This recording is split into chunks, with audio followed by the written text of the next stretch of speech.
So what I'm saying is that, yes, you will have obviously specific tests for translators, but let's call it apart that, which is specific translation, then you have a lot of tests that are applying or they are common to other competitions. So in that sense, that the talk is not only for translation and the others have nothing to take from it is not true, right? A lot of people can take, even though we'll talk about, let's say, your specific task as well. Huh?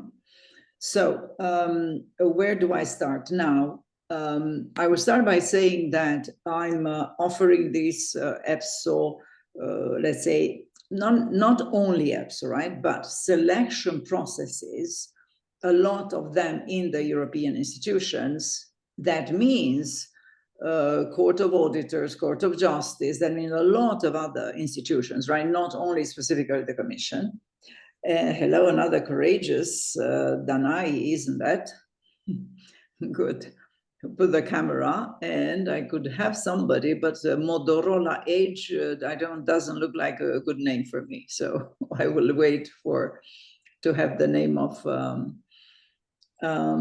So what I was saying is that let's go through what is the preparation that I offer for this competition. So then you will see how would I help you? How could I accompany you throughout, right? So we start with the beginning, which is rewriting your CV. Now, I would say, sometimes you will say, well, I don't care about writing my CV. I think my CV is good enough. Okay, it's your choice. My point is that whenever, hello, Isabel, look, we see the face finally. So what I'm talking about is that when we redo the CV once, right, then you will keep it and you will apply whatever selection process you will have later on. And so we would like you to have a good quality document. So that's the point. And then later on, when you go, let's say for the competition, it might be that your jury will check at a certain point your CV in the system, if you are in the system, you know, like CISPER or CISLog or whatever. So I would rather say it's good to have a good quality document that, how would I say, that says what we want it to say. Makes sense?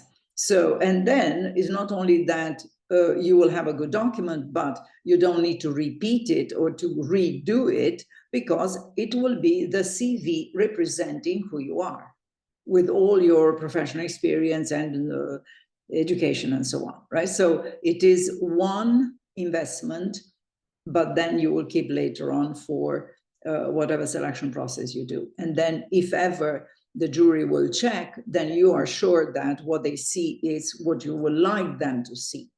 And it is coherent with, let's say, your LinkedIn profile or your CV in the system and your EPSO profile and so on. So there is a coherence in the way you define yourself. So this is number one. Now, number two, in some competitions, you have the 4 questions of the motivation. You remember, why do you apply? What's your education relevant? Give me example of successes and so on, right? You see what I'm talking about, the 4 motivational questions. And again, we do them. Why? Because, in fact, this is a very nice way to learn how to present yourself, right? So that will be, how to say, recycled later on in the interviews. So once we have done these 4 motivational questions, then you learn a way to talk about your professional life, about your skills, about your personality, about your motivation, about your successes. And these are talks that you will recycle whenever, even if you meet your whatever future head of unit in the corridor, right? So there are parts of that pitch that you could recycle. So it's important to have them, again, well structured, well written. Good. We finish with this. Then we enter into the preparation of the test, right? So let's see. Valentina, what are your tests? Do you have the list of your notice so that we go one by one? No? I'm sorry, no. Abraham, do you have the notice? Nobody has the notice. Great. I do. Okay, so Abraham, tell us the list of the notice. What is that you have as test? We take them one by one, and then obviously I would say whether yes or no, I could help you in that. So it's the different tests for the translators would be the reasoning tests first. Right, which is the CBT, right? Verbal, numerical, and abstract. That's exactly. what you say. Okay, so again, responding to what Valentina put first, this is a test that goes across competitions, right? At least from AST1, I think, to at least an 87, somewhere there, right? For example, I have in coaching managers, right? So heads of unit, directors, DG, they do have reasoning tests, but they are different than yours. So they even have up to that level, but they are not the same exercises that you will have in the CBT. So in any case, what I'm saying to my clients, learn them because you will meet them number of years in the selection process. So yes, I do propose verbal, numerical, and abstract in one masterclass. So then I give you the principles, right? The protocols, I call them, on how to solve them. And once you have these protocols, then you go on practice. Then if in the practice you get like scores about 8, I would say you are safe. Why? Because if you have 8 in the home conditions, then even if in the exam day you are obviously afraid and stressed, and then the exercises are different or so, still you cannot, even if you lose 2 points, you are still on the passing mark, right? So that's for me, the recommendation.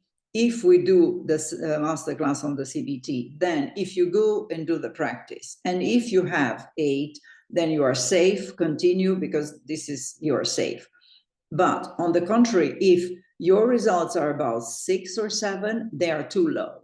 Excuse me. And yes? What do you mean with 8? It's out of 10? Or because we have 20 questions for verbal, No, 10 I'm talking out of 10. So scores, global scores. Right? Right. Okay. So it's 8 out of 10 global score, right? And then you know that if in the exam you are stressed, then you can go down to 6, but you are still above, right? Now, I have what? You don't think that you will fall 2 points in the exam? I think, yes, for sure I will. Well, it happened already. But the problem is that 6 out of 10 is not enough to get selected for the next stage. I think that you have a passing mark. That's all.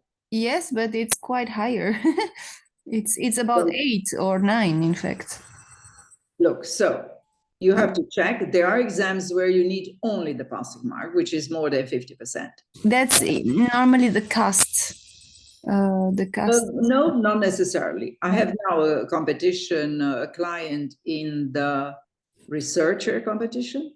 And so the problem was that she is at 6, 7 in these. So we have now individual coaching session because she's afraid of the results that are not good enough, so that she takes the risk to miss the 50%, right?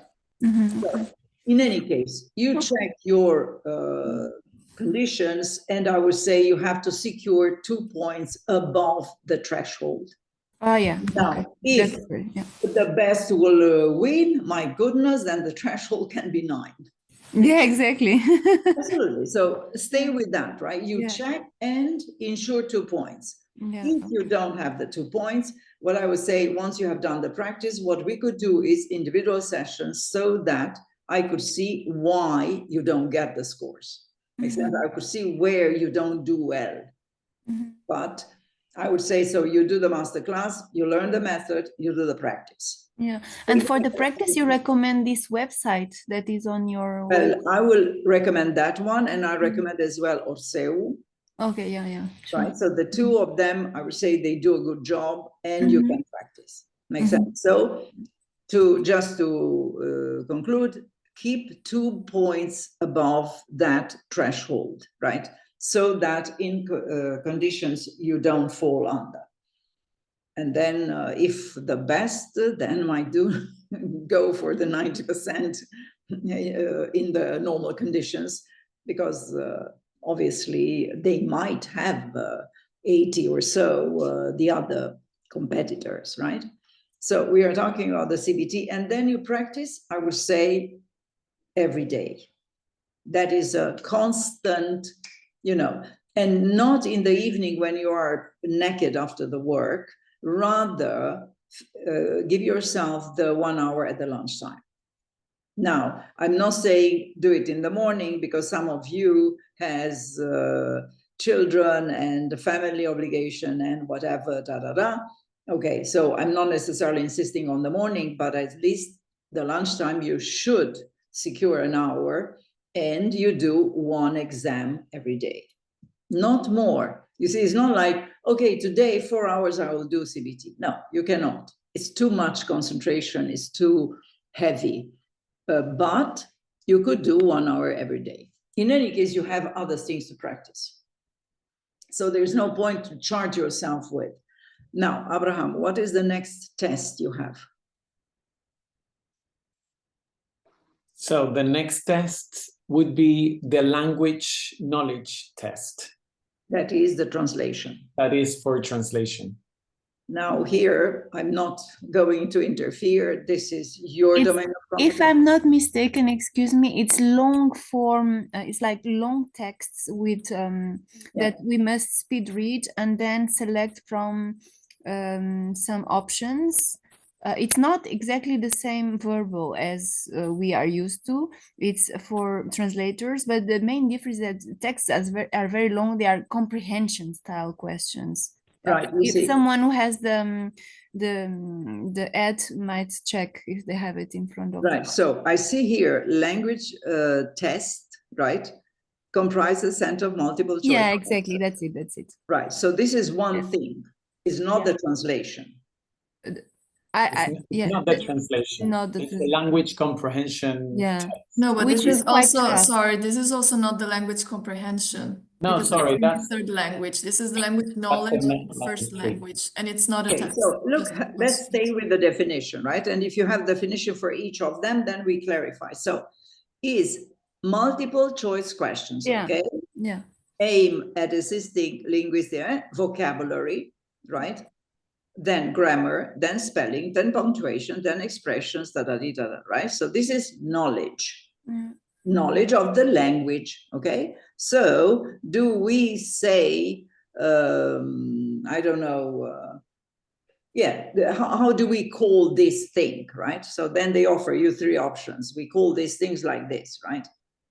Good. Then what is the next? There is language comprehension, which is, how is the language comprehension? Do you have a definition of it? Yeah, language comprehension is for language 3. And it's 12 questions. The weakest. And it's 12 questions. And there's nothing more specified. They don't say more about the comprehension. No. I'm just wondering if not is like the verbal reasoning.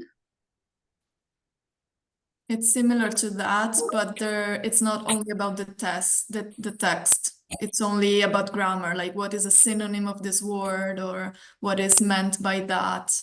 So it's similar to a verbal, but not only about the content. Exactly. That's absolutely. That is my understanding of. So where is that? This is the comprehension that I have now here. The language comprehension, exactly. It's again a multiple. choice? No, this we have done, right? It's another one. Yeah, we don't have... The knowledge test and the comprehension test are two different ones. Yeah. So we have done the knowledge, right? Now, the comprehension, we don't have a definition. You said that there is no definition of the comprehension? It's the one I pasted now. Sorry, say it again. The one I pasted now in the chat is the comprehension test. The language comprehension test is again a multiple choice? Yes, it's for a different language though. Okay, so then it's vocabulary control and grammar courses. They are testing the language 3, as they call it, while the previous test is for language 1. Exactly, so very similar, in fact, the two tests. But Okay. the structure is different. I checked the samples that they provided. So that means... For the native language, language 1, it is long paragraphs where we have to show what we know, Okay. I think. And for the comprehension, it's more what does this mean, or which word is not same as the others, or stuff like that. Simpler comprehension, let's say. But in both cases, multiple choice. Look, yes. So I would say that I'm staying with you here to go through, but as you could understand, this is not my knowledge, this is not my responsibility, because this is exactly your domain of competence, right? So you are supposed to be knowledgeable in the domain of competence. So what next? Abraham, what do we have next?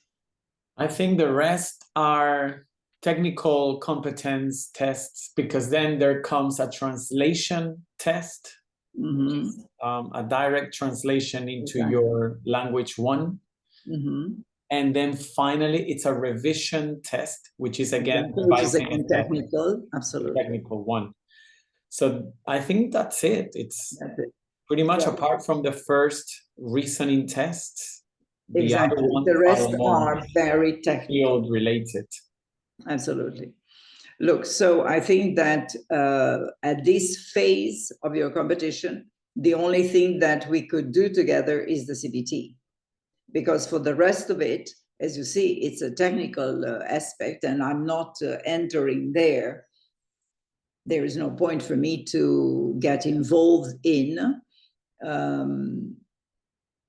Then if at a certain point you will have, for example, oral presentations, then we could go there. I have done that in the past for and translators and lawyer linguists. So there are some disciplines where they ask to have a presentation based on the file. So then we could go there. And if ever, you will have a written test based on the file. But I would say for the moment, I don't see them here, right? So therefore, for me, the only help that I could offer you for this phase of the competition will be the CBT. And then obviously the application documents, if you would like to do them, as I said, in the proper mode. And then later on, if you have a written, then we could do the written, like, you know, the case study, written test, something like that. And if you have, again, oral presentation at a certain point, which I've done in the past with your, let's say, type of competitions, then again, we could go there. And then interview. Probably, again, at a later stage, interview. So these are the 3 things that I'm doing with all the competition, across the competitions, right? So written test, oral presentation, interview. But as we said, this will be for the next stage at a certain moment. And then I would I'm sorry, Carmen, does this mean that the information that we currently have is not the complete process yet? So there will be subsequent stages to the process that we don't know about? So what they have done in the past is to put all the test, let's say, on a timeline, and then once you have done the whole, then you were on the reserve list, and then you will selected from the reserve list by the head of unit who wanted to offer you the job. Now, what they have done now, they cut the process in two parts, right? So the first part is more like, technical, right? Even though for other competitions, so for example, I'm talking about this research competition, then they will have 3 tests. It's one like a case study, right? Then they have the CBT like you. So, okay, the CBT stays there, CBT, then they have a case study, which is a written test, right? And they will have an MCQ in the domain of competence. Makes sense? Now, the difference is that in your case, I could see that you have 2 MCQs. Okay, it's logical because you have an MCQ at a certain level in the language 1 and an MCQ at another level and in language 3, right? So it's logical. Now, they have a written test / case study, which is a written, right? Now, what is your written? Your written is translation. Makes sense? So it's either translation towards the language 1, or do you have translation towards the language 2? Or the other one, Ray? No, you have only towards your language. That's all. But then you have it from different sources. Makes sense? Or only from one source? Only from language 2 to language 1. To the 1. Language so 3 is just comprehension and I don't understand that. Okay. multiple You see, so you see the similarity with them. Now, makes sense? So CBT stays, okay. Then written in your case will be the translation. In their case will be drafting a briefing to the boss, obviously, because this is what they do in written, and this is what you do in written. Make sense? And then they have an MCQ, one MCQ. Why? Because they have one domain of competence. Why do you have 2 MCQs? Because you have 2 languages, right? Or 3. So it's normal that your MCQ has to have different exams in order to test different languages. Makes sense? You see, so we are in the same structure globally as with the, let's say, research competition. Now, once they have finished this, so now coming back to Abraham's question is, do you have a second stage? Yes, they call it that you are on a reserve list. Okay, but it's not a full reserve list like before. So it's almost like you are on a reserve list that gives you the right to participate on the next stages. So then you could have at least an interview, right? A solid interview by the head of unit. But you might have something else. You follow me? So that's the novelty in the new system of selection, that before we had everything on a timeline, and when you got to the end, then you were done. Whilst here, they split the timeline in 2. Let's call it one technical part and the other one like more soft skills. So then you are on the reserves list after the technical part, but you are not yet able to be recruited. You still have to do something. Makes sense what I'm saying?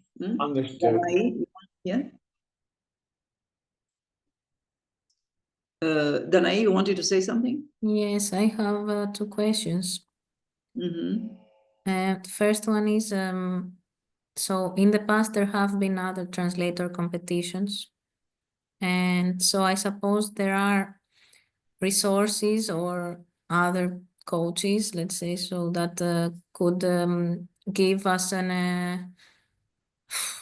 I don't want to say prepare, but I don't understand your question, but how can we know what kind of texts, how to prepare for the kind of text that they are going, because I know that there won't be legislative text necessarily. It might be something more general. Look, so I would say that if you stay with the job of coach to prepare the EPSO competitions, right? We are not specialists in the domain of competence, because it's absurd. You see what I mean? I cannot be specialist in the language today, and in the research tomorrow, and in the audit after tomorrow, and in the policy. I know. This is not our thing. But what you could do in order to know where to go is contact either the institutions to give you text. You see, you could take whatever DG and ask for text or translation. That's all. Or you go to, I don't know, do you have your translation school? They have material. So it's not a question of institutions, it's a question of translation material. Okay. Makes sense? And I don't think that... Yes, okay, thank you. And for the reasoning tests that you say you prepare... Yeah, the reasoning I prepare because this is above your domain of competence. This is across the competition's responsibility. Can you give us some example of how exactly you prepare? Well, first of all, we do the method, right? So this is the way you approach verbal reasoning. This is the way you do the protocol for the numerical reasoning. And this is the protocol for the abstract, right? So once we do the protocols, then you know what to do, how to do it, right? Then you go on the practice. And then once you see the scores, then you come back to me and we see what we can find as a solution, right? So it's first the masterclass, then your practice, then correction, let's say. Make sense?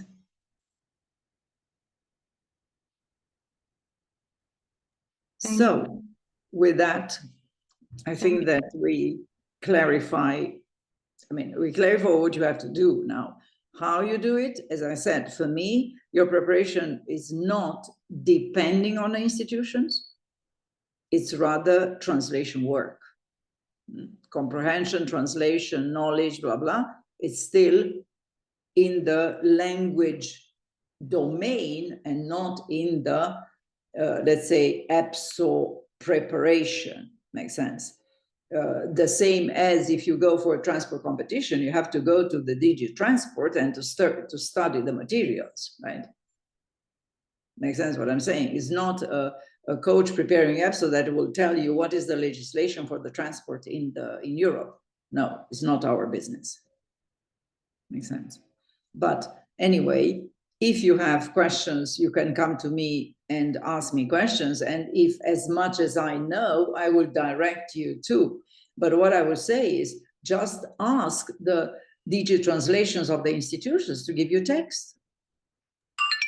Texts there are also publicly available. That's not the problem. You see, so that is, go there. I don't think that there is more than, because every time we go to a specific domain of competence, this is not what we do. We don't do domain of competence. Now, obviously, you could go, let's say, find somebody who works already there. But then the question is, are they willing to spend the time and show you? I don't think so. Madalena? Yeah, I have a question more on the planning, the timeline, based on your experience also. If we have to, to apply by January and then submit the documents by April, can we expect the test to be before April or after? Madalena, I would say, first, the EPSO has a lot of difficulty to handle. There are a lot of competitions, there are different languages, blah, blah, blah. So that's very tough for them, which means that even if you ask the question to them, they will not know, even less us, right? Now, I have clients who, I don't remember, was the internal competition, something like that, they applied and then in 2 weeks they were called. Makes sense, which is really scary. And I have clients who applied, for example, the crisis management competition that is now, and they have 1 year since they are waiting. Now, if you ask me how come, I suppose that for one competition, they found quickly the jury and they could proceed with the checking and the exams. And for the other competition, they didn't find the specialists to create the juries and therefore to. I might imagine that as a reason, but as you could imagine, they will not tell us. So But in any case, what I say to my clients is, if you're decided to go for the competition, start preparing. Don't wait. Waiting for what? Start doing. And then, as I said, you do every day a CBT, one exam. At least, now, obviously, it's a lot of work because in your case, you have comprehension like this, comprehension like that, translation like this, da, da, da. That's heavy. So I would say split it per day, but in a week, you should go through the whole exam. So if you take CBT in one day, you take a comprehension, the MCQs, okay, in one day, then you do a translation, okay, you have already 3 days. Gosh, that's a lot of preparation. Again, depending on your situation. But if you count these on top of your 9 or 10 hours work, that's heavy, right? That's heavy. But you have to start and you have to sustain it, right? It's a marathon, EPSO. It's not a sprint. So, Anastasia, your question? Hello. Hi. I have a question which I also put. Yeah, I don't hear you properly. Hi, can you hear me now? Yeah. I have a question which I also put in the chat regarding the language of our application. So I read on the website of EPSO that in theory all candidates are able to submit their application in any of the 24 official EU languages unless otherwise stated in the notice of competition. And I have been reading the notice of competition since the day it came out, and I don't seem to find a specific information about that. So does this mean that we have to decide in which language we have to submit it? And if so, would you recommend doing it in our mother tongue or in English? My recommendation will be to go for English version. Is the version that is can be read by everybody, so you don't create the difficulty for them, right? As a jury, that will be my choice. And even when I'm talking about, career progression in the institutions, blah, blah, blah, all the time we do the CB in English. It's just because I'm sure that everybody can read it. So if ever they have difficulty to find a jury, they still have the ability to read your CV. Whilst if you go on Greek, they depend, do they have Greek jury? Obviously they will have, because we are talking about translation in Greek, but I don't know. My choice would be for facility for my jury. I will go for English. And another question about dictionaries. There is no specification about that in the notice competition either. So I was wondering if, according to your experience, resources like this are going to be available to use for us to use during the test, or because of the fact that the whole testing environment is going to be tested and proctored, if this means that we are not going to be allowed to have them. Well, I would say, I don't know, it might be your arrangement, but I never heard about the dictionary in exams. So, and from the other competitions, what I know is that when they start the exam, they not only that, but they ask, show me around the office, show me under your desk. Could you imagine? So not only show around, they show under the desk, and oh, you have there the documents, put them in the cupboard. Everything has to be empty, right?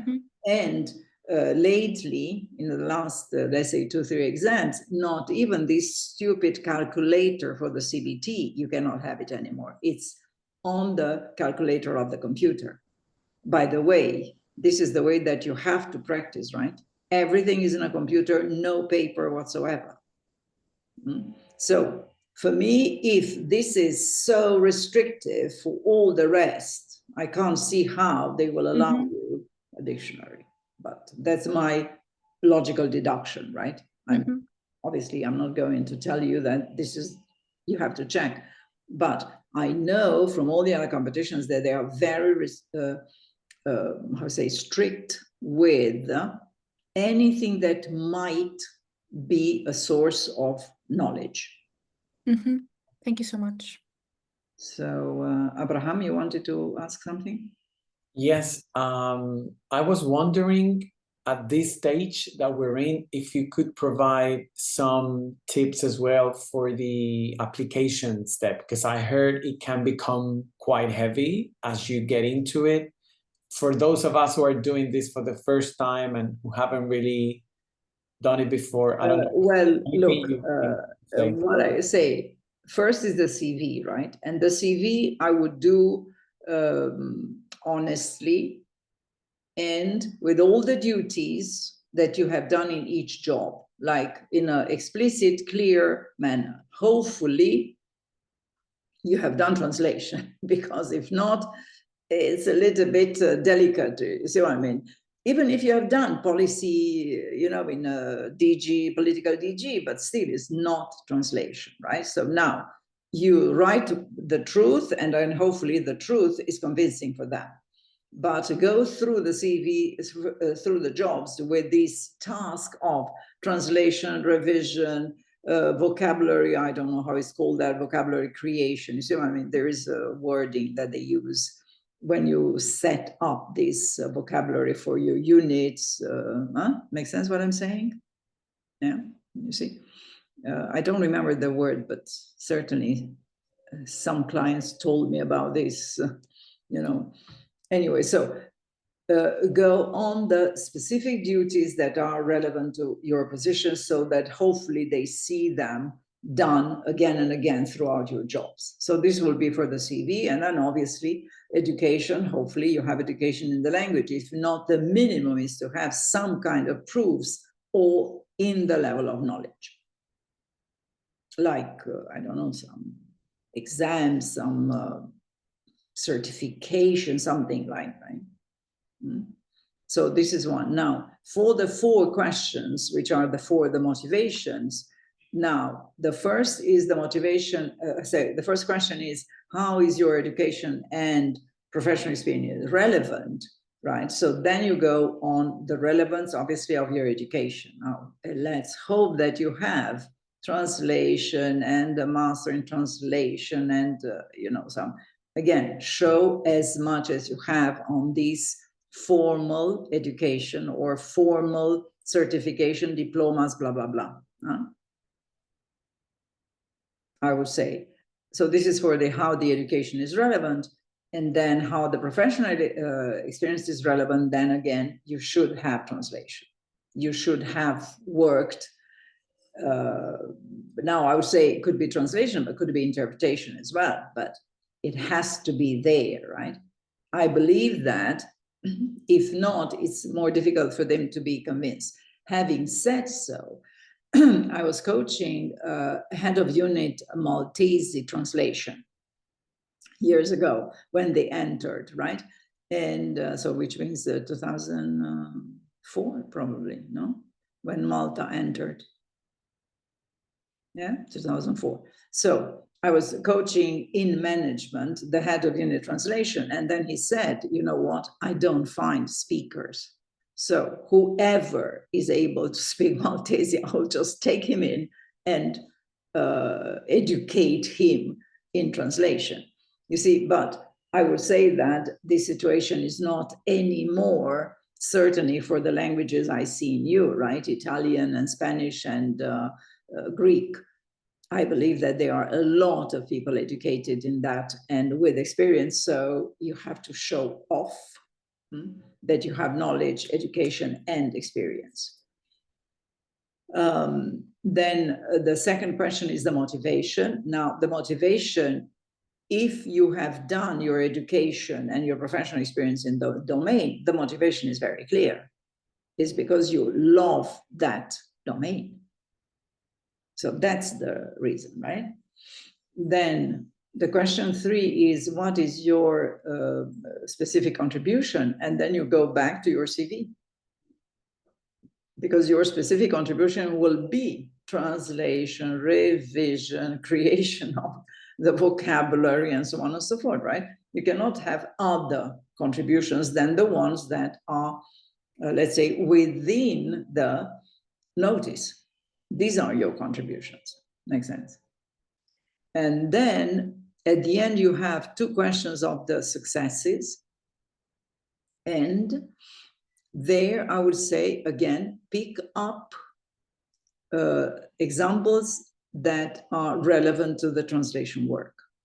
Makes sense? So even if you won the, how to say, World Salsa Championship, Abraham, don't talk about your salsa championship because they want to hear translation, right? So drop that and go for something that is relevant to them, which is, I don't know, for example, translated the Spanish Constitution or something as big as you can. Right now, if you didn't translate the Spanish Constitution, then whatever, or the, you know, translation, how do you call that? The European acquis into your language, you know. But obviously, you are too late to that, right? I had clients, makes sense, I'm talking about Croatians or, and they were there in that department when they have done the, how do you say that, when you put the, yeah, the translation of the acquis, right? So they were doing that at that moment. Makes sense, but again, you are very late in that adventure, so you have to choose something else. Or I had a client in coaching, she was going for a director position at that time, and she was the one drafting the German constitution after reunification.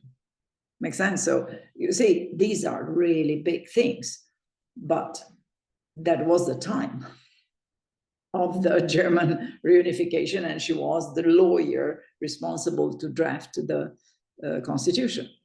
Now, you'd find something that is the most relevant, the most impressive in your, how to say, the professional life, and obviously relevant to what they want to see, which is translation thing. Make sense? So, well, thank you for the presence today and for the questions, and hope to see you soon for whatever you need and whatever I can offer, as we said, with this clear delimitation on our areas of expertise. Thank you so much, Carmen. Thank you for your time.